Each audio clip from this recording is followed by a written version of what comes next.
Look at this, guys. So, alam niyo na kung ano to. Ito ay isang special na kamatis katulad ng sinabi ko nung nakaraang araw.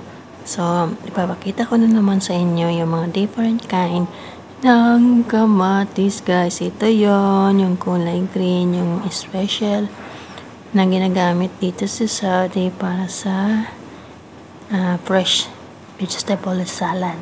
So, ayan guys. Wow! Akala mo prutas na. So, napakaganda ng kulay. Ito yung orange.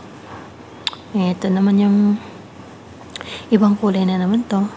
Kamatis pa rin po yan. So, ito na naman yung napaka-cute na maliit. Ito din yung isa. Ayan, ito din yung isa. So, diba? No, maliliit siya. Ayan. Diba? Wow, variety of colors of tomatoes. Ang sarap nilang kainin. Akala mo prutas. Ito may violet pa, guys. So, wow. Ito yon yung pinakita ko na. Ito din yung isa. Parang talong. O, ito din yung isa. Ayan, oh, wow. Ito pa. Amazing.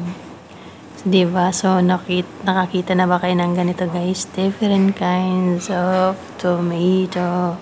Yung colors, yung shapes. So, yung iba dito, guys, nakita ko na. So, yung itong iba, medyo hindi ko pa siya nahahawakan. So, ito meron na-try na nagbibili dito yung amo ko ng ganito, guys.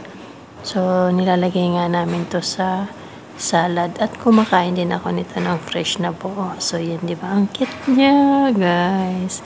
Ito, yan. Ito pa yan. Wow. Matutuwa ka talagang panoorin yung mga kulay ng mga tomato. So, nakakita na ba kayo ng ganito, guys? Wala, natutuwa lang ako, guys, na ganito siya.